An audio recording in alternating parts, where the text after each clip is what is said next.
Gemeente, ons gaan uit die Nuwe Testament, uit die brief aan die Romeine saam lees, uit hoofstuk 8, enkele verse. Maar kom ons bid eers saam en vra dat die Here vanoggend ook sy woord in elkeen van ons harte sal laat spreek. Ons wonderlike hemelse Vader, Here, oor en oor erken ons en bely ons saam met die kerk, in ons liedere, in al ons eredienselemente, dat ons glo dat U 'n God is wat een is, dat U enig is, maar Here, dat U op verskillende maniere Uself aan ons bekend maak. En dat ons wat maar klein mensies is, maar vir onsself probeer uitpluis die grootheid en die ewigheid van hierdie God wat ons aanbid, deur maar name toe te ken aan die maniere, Here, waarop ons U leer ken. As 'n Vader wat alles gemaak het en onderhou en ons liefhet. As 'n seun wat selfs bereid was om mens te word en na hierdie verdorwe aarde te kom, vir ons te sterwe en ook weer op te staan uit die dood. En as 'n Heilige Gees, wat elke oomblik in ons harte, in ons verstand teenwoordig is, en ons verseker van U liefde en daarwees vir ons as mense. Terwyl ons dan nou, Here, ook uit die Bybel gaan lees, en ook iets wil verkondig van God se grootheid, wat ons as mense ter wille is, bid ons dat die Heilige Gees die woorde van U leraar sal omvorm, sodat mense dit kan hoor en daar hoop kan wees. Mense opgerig in die geloof kan wees daardeur. En met geloofsvrymoedigheid en die krag daarvan gaan lewe. Dit vra ons van U in Jesus Christus se naam. Amen. Kom ons lees dan uit Romeine 8 en ons gaan net vanaf vers 31 tot en met vers 34 lees.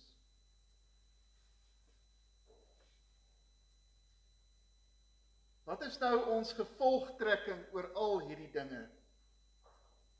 Dit, God is vir ons.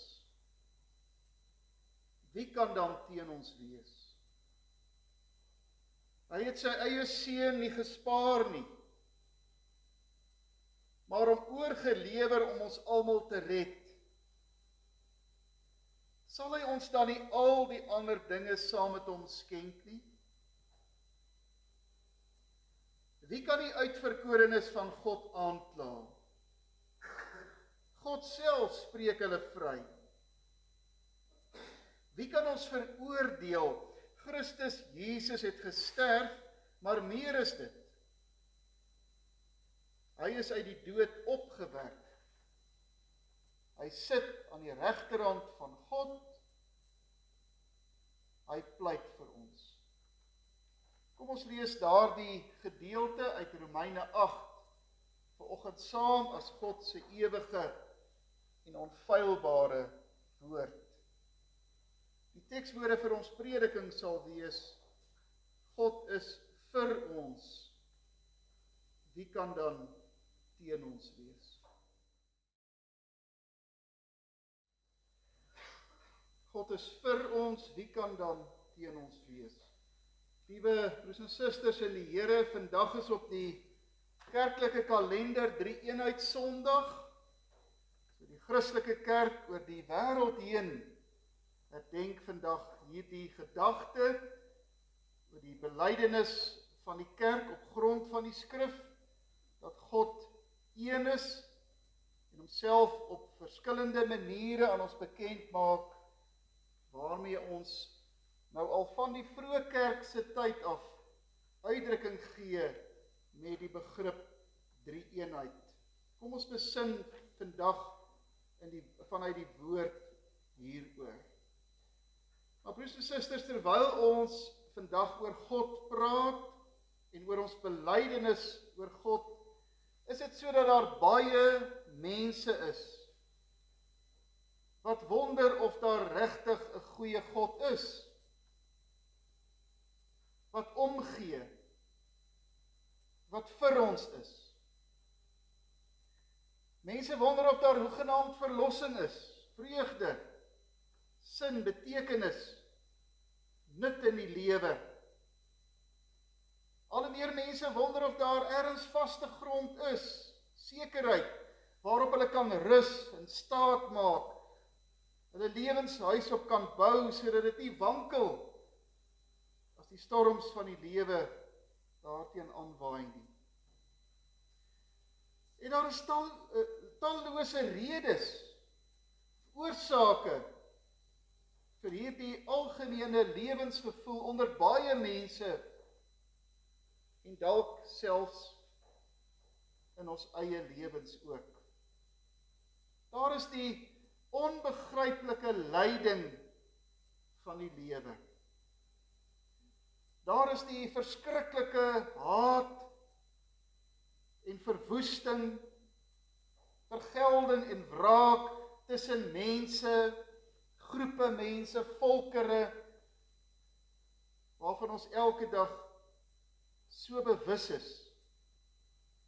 Daar is die onmeetlike grootsheid van die kosmos, van die aarde, en die beperktheid van ons insigte en ons kennis. Dan kom ons baie keer ook agter hoe relatief baie mense se standpunte en ideologieë maar is. Die voete van klei van so baie mense wat ons glo helde en rolmodelle is. Daar is soveel redes waarom baie mense vandag twyfel. En daarom is dit belangrik dat ons ook sal stil staan en eerlik wees met onsself en vra wie ons regtig is en wat ons regtig glo. Waarvan leef ons werklik? Uit watter bron? Uit watter vertroue? Met watter ideale en drome is daar ergens waarheid en vastigheid? Teen hierdie agtergrond kom hoor ons vanoggend die evangelie van en oor Jesus Christus. Baie duidelik vanuit die Romeinebrief.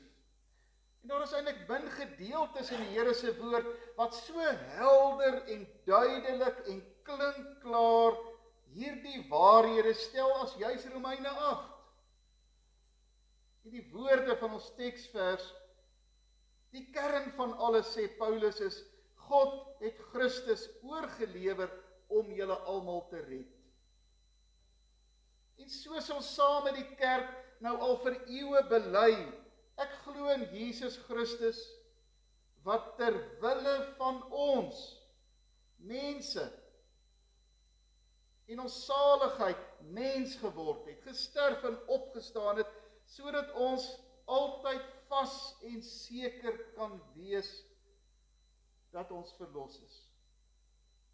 Kom ons gebruik hierdie woorde van ons belydenis oor Jesus Christus, naamlik dat hy ter wille van ons, die mense en ons saligheid kruisig, opgewek en verheerlik is. Kom ons gebruik daardie uitdrukking vanoggend in ons oordenking hier op Drie-eenheid Sondag. Die eerste saak wat ons oor Christus bely, is dat hy ons ter wille is. Dat hy volledig vir ons is. En dit is 'n geweldige belydenis. Geliefdes, vanaf die skepingsverhale in Genesis tot by die visioene van die hemelstad aan die einde van die boek Openbaring, word hierdie feit deur duisende tonge en tale besing. God is nie net nie. Die God wat is, is ons ter wille. Dis die evangelie. En dis 'n geweldige belydenis. Kyk wat bely ons daarmee as ons sê dat God ons ter wille is. Ons bely dat God in wese liefde is. Daarom hoef ons nie te vrees nie. Want eers iewers op die een of ander manier, omdat God ons ter wille is daar altyd orde. Is alles altyd uiteindelik wonderlik goed en gaan dit goed eindig. Soos een teoloog eeue gelede dit gestel het, dit is God se liefde wat die wêreld laat draai.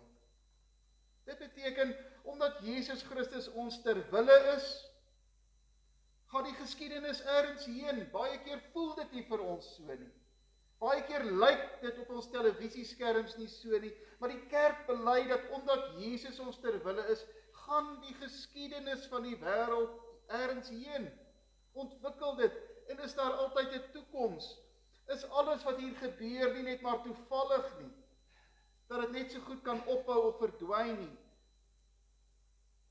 Ons onthou weer vandag, hierdie Jesus het vir ons mens geword, hy is gekruisig en verhoog.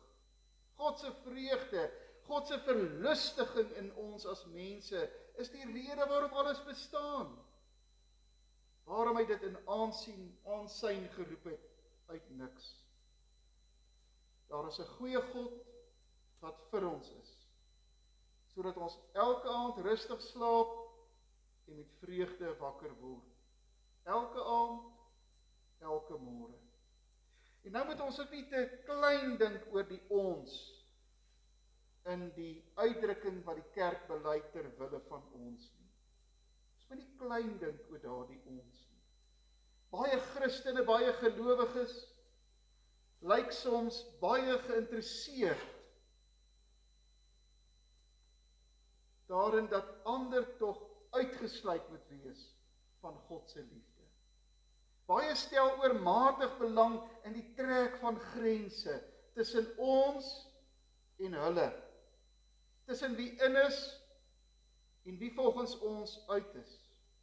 Wie aanspraak mag maak op daardie ter wille van ons van Christus en wie nie.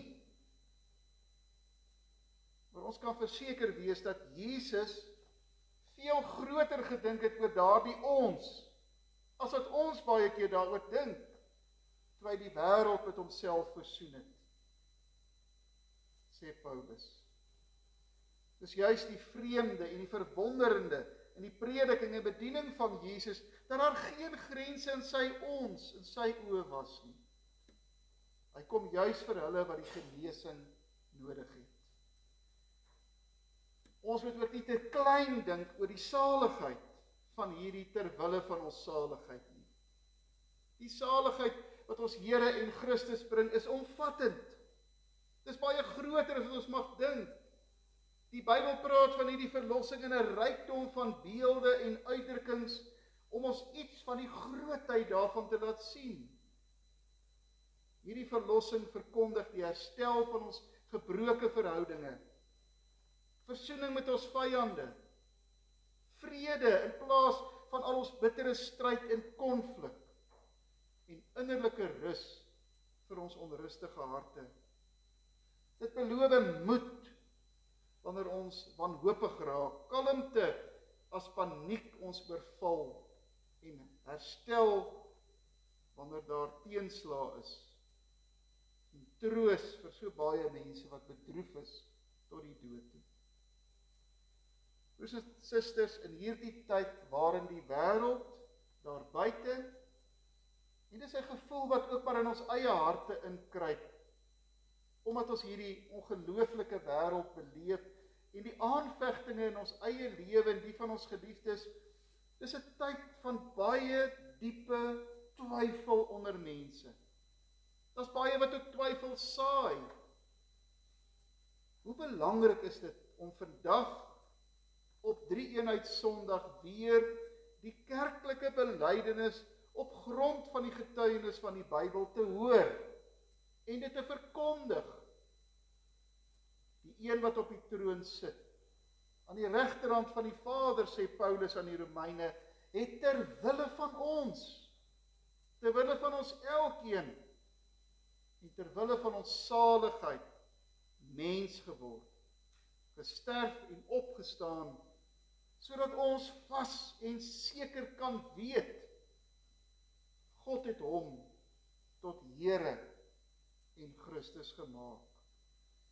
Mag ons elke dag in hierdie wêreld, met sy twyfel en onsekerheid, op hierdie vastigheid bou. Die kerk bely nou al vir eeue, Christus is ons ter wille. Mag die Here ons daartoe, deur sy Gees, altyd die insig gee en ons lei. Amen. Kom ons dank saam.